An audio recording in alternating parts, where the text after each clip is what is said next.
Hello friends, in this segment we'll discuss about inverse Z transform.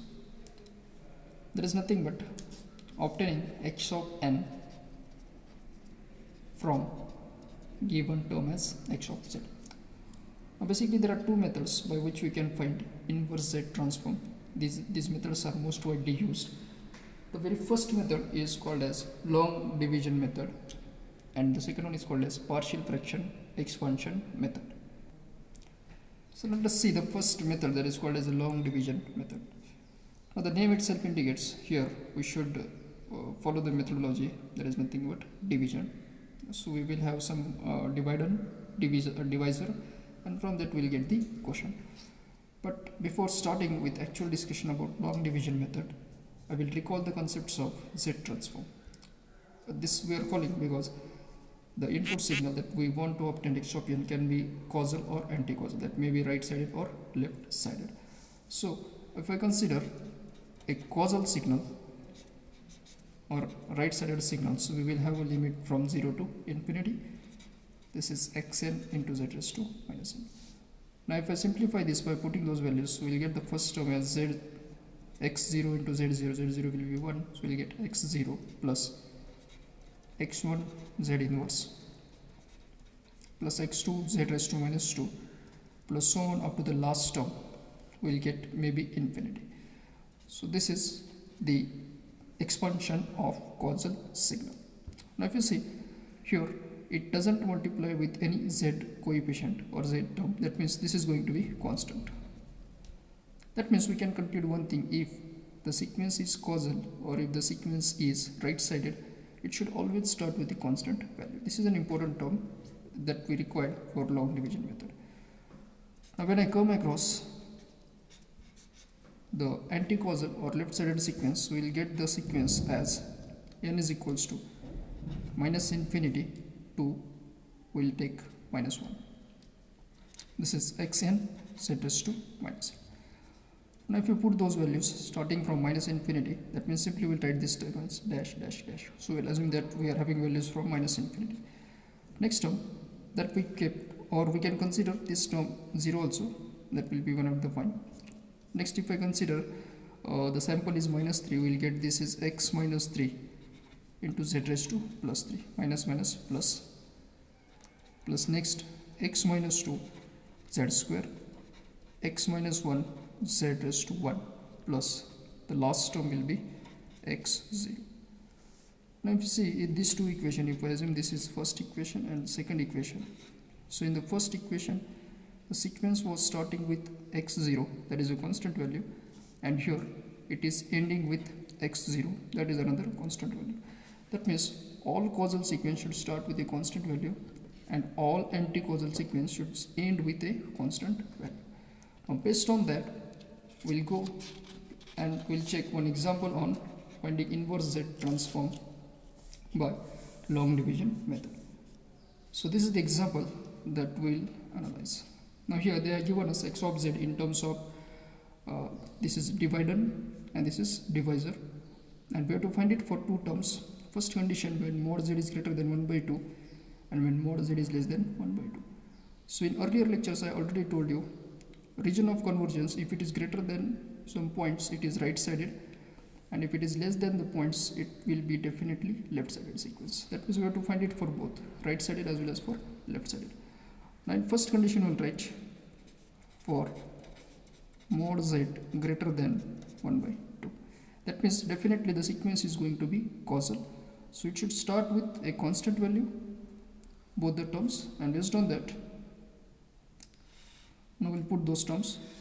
This is our dividend, this is the divisor, 1 minus 1 by 2 z inverse minus 1 by 2 z raised to minus 2. This is dividend, this is divisor, and from that we'll get the quotient term. So the process is quite simple. Take the first coefficient of dividend divided by divisor. So both the terms are 1 by 1. So definitely we'll get the quotient as 1. And the next step, multiply this quotient with the entire divisor terms. So 1 into 1 will be 1. This is minus 1 by 2 z inverse minus 1 by 2 z raised to minus 2 Now in next step, we'll try to eliminate the terms.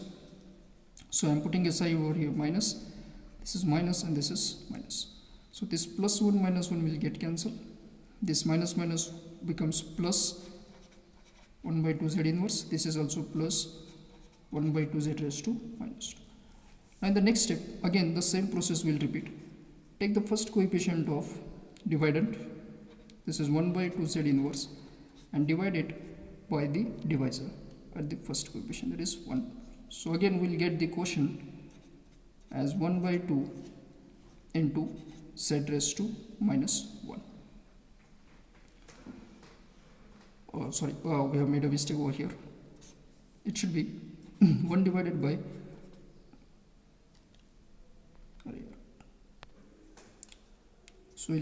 this one was the correct one. So we'll get 1 by 2 z inverse. In next step, we'll multiply these terms with this coefficient. So you can see 1 by 2 z inverse into 1 will be 1 by 2 z inverse. Next, this term minus 1 by 2 into 1 by 2 will be minus 1 by 4. Z inverse. Base same, power addition will be z raised to minus 2. Next, these two terms will multiply. This will be minus 1 by 4. Z raised to minus 2, z raised to minus 1 will hold z raised to minus 3. Now again, we'll try to eliminate the terms which are same. So these two can be cancelled, provided that we should put a sign as minus, minus, and this is minus. So these two terms will get cancelled. This minus minus becomes plus. So it is addition of 1 by 2 z raised to minus 2 with 1 by 4 z raised to minus 2. So if you add these two terms, that I am writing it over here, addition, this is 1 by 2 plus 1 by 4. So if I take 4 as LCM, we'll get this term as 3 by 4. So this is 3 by 4 z raised to minus 2. This minus minus plus 1 by 4 z raised to minus 3. Now in the next step again we'll revise the same term. Take the first coefficient 3 by 4 z raised to minus 2 divided by first coefficient of divisor, that is 1.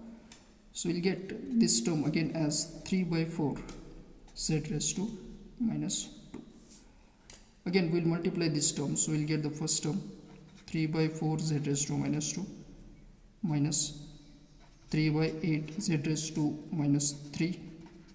Multiplication of these two terms will be minus 3 by 8 z raised to minus 4.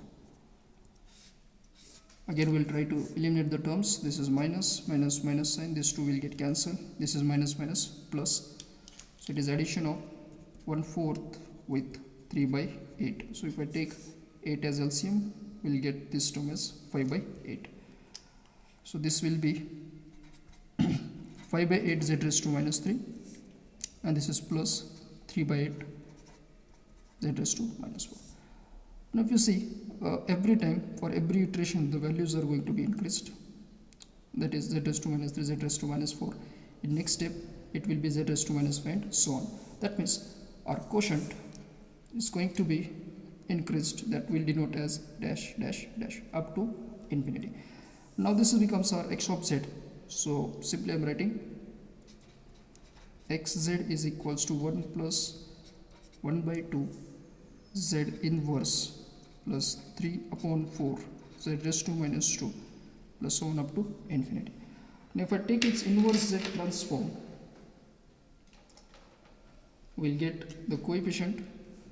So I'm writing it here, taking inverse z transform, this becomes xn is equals to, this is our first coefficient 1, second coefficient is 1 by 2, then next is 3 by 4 and so on up to infinity.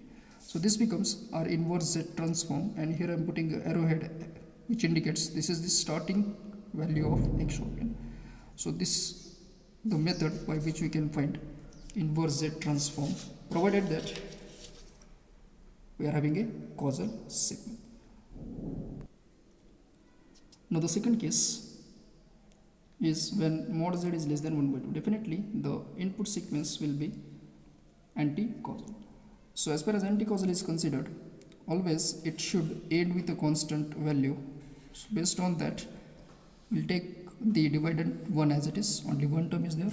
Now the sequence will be reversed. So we'll write the sequence as 1 by 2 z raised to minus 2 minus 1 by 2 z raised to minus 1 plus 1. The reason is sequence should end with that constant term, and here also it should end with the constant term. This is the basic difference between these two terms. Now the same process, take the first coefficient of dividend. This is 1 divided by divisor minus 1 by 2 z raised to minus 2. Now this minus 1 by 2 becomes minus 2 z square. So we'll get this term as minus 2 z square. Now again we'll multiply these terms. This is 1 by 2, 2 will get cancelled, z raised to minus 2, z raised to plus 2. It becomes z0 will be 1. Next we'll multiply these two terms. This will get cancelled, z inverse z square becomes plus z raised to 1, and this term it will be minus 2 z square. Now again we'll eliminate the terms by putting minus signs. So this will get cancelled. This becomes minus z plus 2z square. Again the same process, we'll take the first coefficient minus z, we'll divide it by this term. It is minus 1 by 2 z raised to minus 2. Now again by this method you can see minus 1 by 2 and this minus will get cancelled. So we'll get this term 2 z raised to 3. This z raised to minus 2 goes to the numerator, it will be 2z cube. So this will be plus 2z cube. Now again the same process, multiplication. It will be this minus 1 by 2 will get cancelled, will get only minus z. This is minus z square, and this will be plus 2z cube.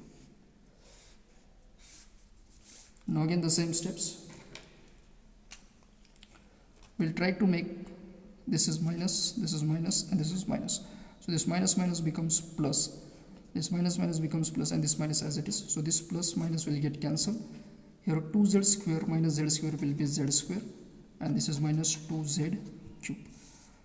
In this next step again we'll take one more step. This is z square divided by minus 1 by 2 z raised to minus 2. It becomes minus 2 z raised to 4. So if I take this term here, this is 2z raised to 4. Multiplication of these two will get cancelled. So we'll get the first term as minus z square. This becomes, this is minus 1 by 2 will be minus, this is z raised to 3 plus 2 z raised to 4. This will be the step. So you can see this will get cancelled. This subtraction will hold. It is basically addition, so it will be minus 3z cube plus 2z raised to 4. Now again, if you see the length here in first iteration, the length is z square, then we are getting z cube, z4, it will be z5 and so on. That means it is again increasing. So if I write the last step, that is xz is equals to, we are having these terms, minus 2z square plus 2z cube plus 2z raised to 4 plus so on up to the last term. I can write the same in different way or in a simplified form as dash dash dash, because it is starting from minus infinity, plus 2z raised to 4 2z cube minus 2z square. This is the sequence for anti-causal, and from that we can write inverse z transform as xn is equals to, these terms are from minus infinity, z raised to 4 has a coefficient 2, so 2, this is 2 comma minus 2, and if you see after z square it should be z raised to 1, and then it is a constant term. These two terms are not available, that means they are definitely being 0, so I can put a 0 here and a 0 here, and this becomes our inverse z transform, that is nothing but x of n. So this is for anti-causal sequence, and the previous that we have seen was for causal sequence.